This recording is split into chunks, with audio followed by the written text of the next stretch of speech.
Assalamualaikum warahmatullahi wabarakatuh. Alhamdulillah Ar-Rahmanu 'alamal Qur'an. Khalaqal insana 'allamahul bayan. Khalaqal insana 'allamahul bayan. Asy-syamsu wal qamaru bihusban wan najmu wasyajaru yasjudan. Asyhadu an la ilaha illallah wahdahu la syarikalah wa asyhadu anna sayyidana wa nabiyyana Muhammadan abduhu wa rasuluh. Allahumma fasholli wa sallim wa barik ala sayyidina Muhammad wa ala alihi wa sahbihi ajmain. Amma ba'du. Faya ayyuhal muslimun rahimakumullah, usikum wa iyaya bitaqwallahi wa ta'atihi fi kulli waqtin la'allakum turhamun.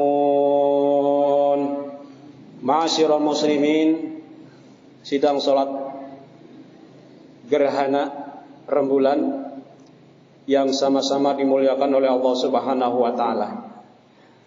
Marilah dalam kesempatan yang sangat baik ini, dalam rangka melaksanakan sunatur Rasul, menjalankan sholat khusuful qamar yang terkenal dengan istilah gerhana rembulan atau gerhana bulan, kita tingkatkan bakti yang semakin meningkat, akan semakin mendekatkan diri dan semangat kita kepada Allah Subhanahu wa taala. Saudara-saudara jamaah kaum muslimin rahimakumullah, sebagai landasan utama khutbah pada saat ini akan saya sampaikan firman Allah Subhanahu wa taala dalam surah Fussilat ayat 37. A'udzu billahi minasyaitonir rajim. Bismillahirrahmanirrahim. Wa min ayatihil lailu wan naharu wasyamsu wal qamar la tasjudu lisyamsi wala lil qamar wasjudu lillahi alladzi khalaqahunna in kuntum iyyahu ta'budun. Yang artinya kurang lebih, dan sebagian dari tanda-tanda kekuasaannya ialah malam, siang, matahari dan bulan. Janganlah bersujud kepada matahari dan janganlah pula kepada bulan, tetapi bersujudlah kepada Allah yang menciptakan keduanya, jika kamu hanya kepadanya saja menyembah. Ma'asyiral muslimin rahimakumullah, sebagaimana kita saksikan dengan mata kepala kita, pada saat ini sedang terjadi gerhana bulan yang sudah berjalan beberapa saat yang lalu. Terjadinya gerhana baik matahari ataupun bulan adalah salah satu tanda bukti kekuasaan dan kebesaran Allah Subhanahu wa taala, sebagaimana apa yang dijelaskan Allah dalam firman-Nya yang saya sampaikan tadi. Banyak orang yang salah tanggap akan adanya gerhana, sehingga mereka menghubungkannya dengan hal-hal yang tak ada kaitannya dengan kejadian gerhana itu sendiri. Mereka menyatakan bahwa dengan terjadinya gerhana itu merupakan suatu ramalan dan pertanda sandang pangan akan mahal. Penguasa akan berganti, akan terjadi wabah penyakit, akan ada huru-hara, akan terjadi bencana alam dan sebagainya dan sebagainya. Ramalan semacam itu adalah jauh dari kebenaran, merupakan tahayul dan khurafat yang sesat dan menyesatkan, merupakan pertanda akan kelemahan iman dan keyakinan. Kejadian semacam itu bukan hanya sekarang saja, bahkan pada zaman hidupnya Rasulullah sallallahu alaihi wasallam, paham yang sesat dan menyesatkan itu sudah pernah terjadi. Pada waktu itu terjadilah gerhana matahari, tersiarlah desas-desus yang tak jelas dari mana sumbernya. Karena selang beberapa saat putra Nabi kita Muhammad sallallahu alaihi wasallam yang bernama Ibrahim wafat, Orang-orang meramalkan bahwa tak lama lagi Nabi kita akan mendapatkan kecelakaan dan musibah. Berita yang sangat berbahaya dan menggelisahkan masyarakat itu terdengar oleh Nabi Muhammad sallallahu alaihi wasallam. Kemudian Nabi pun memberikan penjelasan sebagai berikut. Inna syamsa wal qamara ayatani min ayatillah azza wa jalla la yankhasifan limautin ahadin wala lihayati fa idza ra'aitumuha fafza'u ila shalah rawahul Bukhari wa Muslim an Aisyah.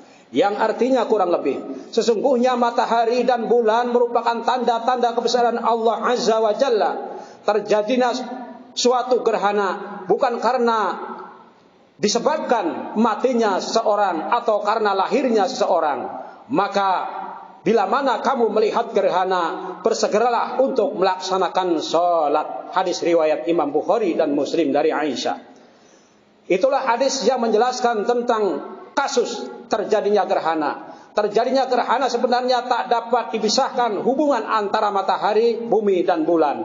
Sebagaimana telah kita maklumi bersama bahwa bulan berjalan mengelilingi bumi, bumi berjalan mengelilingi matahari, dan matahari beredar pada sumbunya. Semua berjalan menurut ketentuannya. Sebagaimana firman Allah Subhanahu wa taala dalam Al-Qur'an surat Yasin ayat 37 sampai 40. A'udzubillahi minasyaitonir rajim. Bismillahirrahmanirrahim. Wa ayatul lamul lailu naslakhu minhun nar fa idahum muzlimun wasyamsu tajri limustaqarril laha dzalika taqdirul azizil alim. Wal qamara qaddarnahu manazila ta'daqal urujunil qadim la syamsu yanbaghi laha an tudrikal qamara wal lailu sabiqun nahar wa kullun fi falaki yasbahun. Yang artinya, dan tanda suatu kekuasaan Allah yang besar bagi mereka adalah malam, kami tanggalkan siang dari malam itu. Maka dengan serta-merta mereka dalam kegelapan, dan matahari berjalan di tempat peredarannya. Demikianlah ketetapan Zat yang Maha Perkasa lagi Maha Mengetahui. Dan telah kami tetapkan bagi bulan al-manzilah, manzilahnya, sehingga setelah sampai ke manzilah yang terakhir, kembalilah dia sebagai bentuk tandan yang tua. Tidaklah mungkin bagi matahari mendapatkan bulan, dan malam pun tak dapat mendahului siang, dan masing-masing beredar pada garis edarannya. Saudara-saudara kaum muslimin wal muslimat rahimakumullah, peristiwa terjadinya gerhana pada saat ini hendaklah dapat kita jadikan suatu contoh dan i'tibar bahwa dalam kerapian ketertiban perjalanan semua ciptaan Allah terjadi suatu ketentuan yang pasti berlaku, ialah di mana alam seisinya akan diliputi oleh kegelapan dan kepekatan. Ketentuan itu pada saat itu tengah kita hadapi, yakni terjadinya gerhana bulan. Bertolak dari kejadian yang sedang kita alami ini, seharusnya kita semakin menyadari bahwa dalam perjalanan hidup kita sehari-hari pasti akan terdapat suatu saat dan keadaan yang gelap pekat, yang menggelisahkan pikiran. Sebagai contoh umpamanya, terjadinya kedurjanaan, kezaliman, saling bermusuhan, bahkan kadang-kadang sampai kepada pembunuhan. Kesemuanya itu tiada lain karena pikiran yang kusut, pikiran yang gelap, tak tahu arah dan tujuan perjalanan dalam hidup ini. Kegelapan dalam perjalanan hidup semacam ini pada dasarnya disebabkan karena manusia sendiri yang berulah, yang hanya menurutkan hawa nafsunya belaka, sehingga dalam memenuhi segala kebutuhannya ia tak segan-segan berbuat jauh dari garis hukum Allah Subhanahu wa taala, melanggar larangannya. Ma'asyiral muslimin rahimakumullah, setelah kita dapat mengambil pelajaran dari peristiwa yang sedang kita alami ini, yakni terjadinya gerhana bulan, semoga akan tumbuh kesadaran dalam diri kita masing-masing.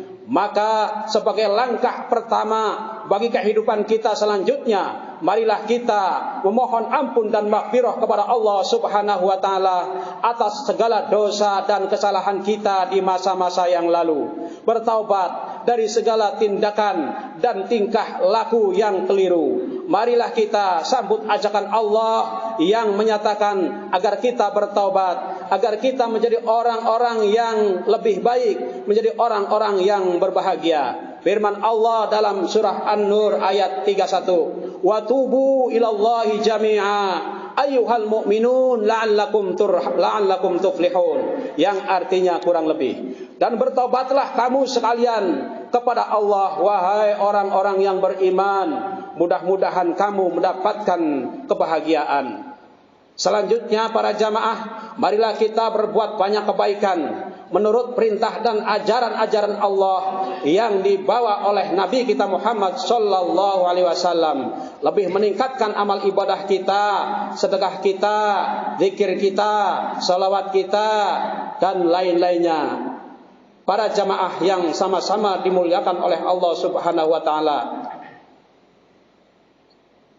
kaum muslimin wal muslimat rahimakumullah.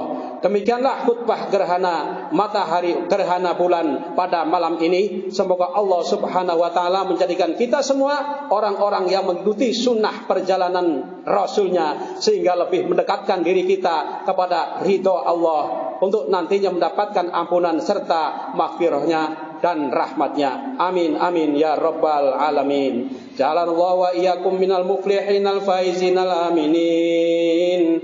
Wa dakhalana wa iyyakum fi ibadihi sholihin.